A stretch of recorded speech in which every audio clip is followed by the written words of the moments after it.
es la primera vez que Occidente, obviamente liderado por Estados Unidos, logra un acuerdo con ese país en cualquier terreno, pero mucho más aún en el terreno nuclear, para reducir el enriquecimiento de uranio que se produce en ese país y que obviamente todo el mundo civilizado tiene como una amenaza muy seria.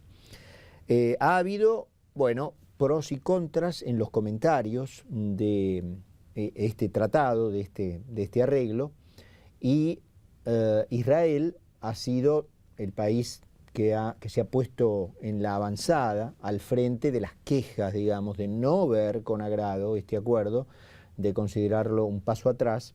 Y vamos a ir a conversar con Sergio Bider. Sergio es del Centro Simón Wiesenthal, ya lo tenemos en nuestro Skype, ustedes lo pueden ver, lo vamos a saludar. Sergio, ¿cómo le va? Aquí en Infobae TV lo saluda Carlos Mira, ¿cómo está? Buenas tardes. ¿Qué tal? Buenas tardes. Bueno, me gustaría, obviamente yo hacía a modo de adelanto, simplemente para la introducción, un resumen de lo que ha sido este acuerdo y cuáles han sido, digamos, las posiciones en disputa luego de conocerse, pero me gustaría que me cuente usted y cómo particularmente ustedes e Israel en general ha visto este convenio. Bueno, en primer lugar, nosotros no podemos hablar en nombre de Israel, la nuestra es una organización no gubernamental internacional, pero obviamente sí conocemos cuál es la posición oficial del Estado de Israel, que ha sido sumamente crítica y lo ha descrito como un retroceso. Nuestro centro coincide con esa visión. Nosotros, en primer lugar, por supuesto que es importante destacar que hay que hacer todos los esfuerzos para lograr un acuerdo dentro de un marco de diálogo diplomático, sin lugar a dudas.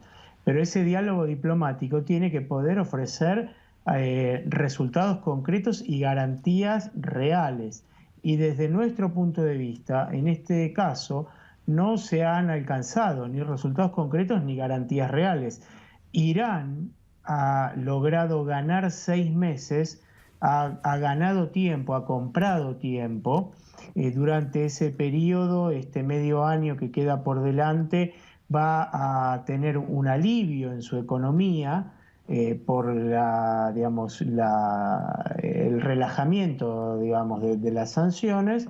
Y lo cierto es que, en definitiva, la persona que sigue teniendo la última palabra por el lado de Irán sigue siendo el Ayatollah Jamenei, que ha sido siempre muy elocuente, digamos, ¿no? En cuanto a su visión acerca del mundo occidental y también acerca del Estado de Israel. Mientras estas negociaciones se estaban cerrando, Jamenei, como hemos dicho en la declaración que sacó nuestro centro a nivel internacional, y que en boca del rabino Marvin Hair y del rabino Abraham Cooper, que son quienes dirigen nuestro centro a nivel mundial, recordaban que Jamenei se refirió a Israel en estos días como un perro rabioso. ¿Qué se hace con un perro rabioso? Se lo sacrifica, sin lugar a dudas, ¿no? Sergio, le quería preguntar, digamos, a título informativo en principio, pero ¿no se logró a través del convenio la reducción en 5% de la producción de uranio enriquecido en Irán? Pero cuando empezó todo esto, cuando Irán empezó a desarrollar su programa, tenía un par de centenares de centrifugadoras, ahora está cerca de las 20.000, así que una reducción del 5% sigue siendo un escenario mucho peor que el que despertó la alarma del mundo.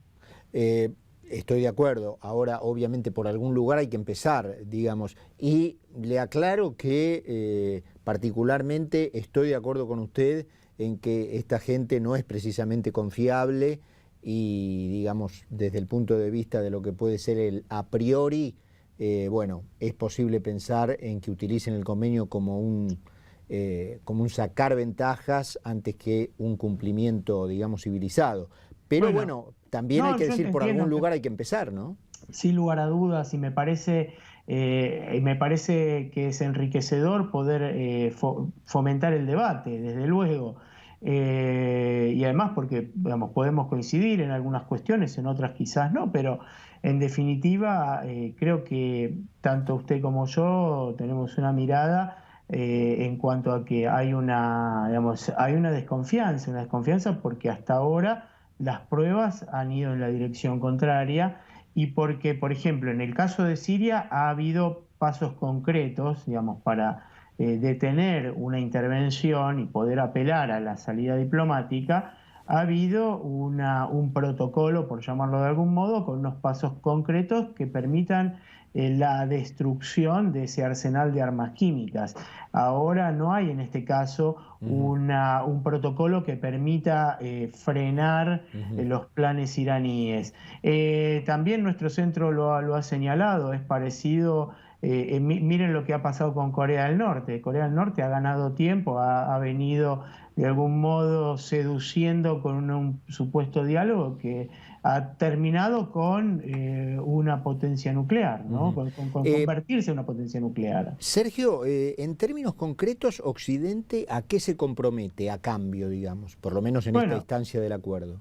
A bajar las sanciones. Se espera que haya un flujo de alrededor de 10.000 millones de dólares en el próximo medio año en términos del comercio, de las posibilidades de fortalecer de algún modo la economía iraní, que se encuentra muy golpeada precisamente porque esta dureza de parte del régimen de Teherán ha llevado a que el mundo occidental tomara sus precauciones y sus sanciones. Desde ya que nosotros aspiramos a que haya una solución pacífica, porque eso es bueno para toda la humanidad. Ahora, un Irán nuclear es una preocupación no solo para Israel, no solo para Occidente, también para los países del Golfo. Imaginemos que un Irán nuclear va a despertar en otros países vecinos también el interés de tener su propio desarrollo nuclear, como es razonable esperar, porque nadie quiere sentirse rehén de lo que decida el régimen de Teherán, ninguno de sus vecinos. Sergio, y no me refiero a Israel, digamos que es quien está directamente amenazado. Sergio, ¿le hizo acordar en alguna medida, relacionó en alguna medida usted esta cuestión, este convenio, este acuerdo, con lo que hizo la Argentina, que, entre paréntesis, digamos, también el canciller, bueno, manifestó su regocijo, ¿no es cierto?, por el acuerdo, y creo que secretamente está diciendo, ¿vieron como todo el mundo hace lo mismo que en el fondo hicimos nosotros? Y en la misma pregunta aprovecho y le digo si no ve, tanto en un caso como en otro, cierta inocencia, ¿no es cierto?, de parte, en este caso, de la Argentina y de Occidente en el otro caso. Bueno, en el caso esto es la posición que expresó el canciller Timmermans el domingo a la noche. Es la posición no solo de él, sino de nuestro país, ¿no? Y bueno, obviamente nosotros, así como somos críticos de este acuerdo que lideró Estados Unidos, fuimos críticos desde un primer momento y seguimos siéndolo del memorándum de entendimiento entre Argentina e Irán, que nosotros entendemos que no lleva a alcanzar la verdad y la justicia, sino que más bien favorece el interés de Irán de encubrir su responsabilidad.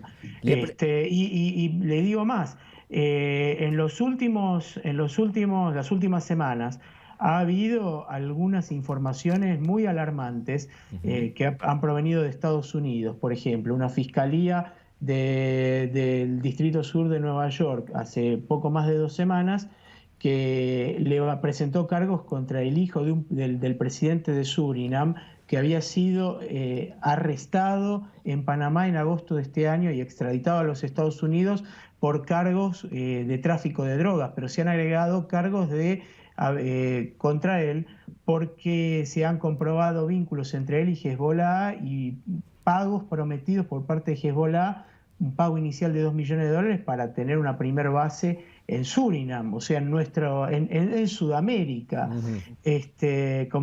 Y esto nosotros lo vemos como parte de una red, no en un punto determinado como Surinam, sino en la región. Le preguntaba a Sergio si no veía cierta inocencia, digamos, tanto en el caso de Occidente, por llamarlo de algún modo, en el caso del convenio que comentamos, como en el de la Argentina, ¿no?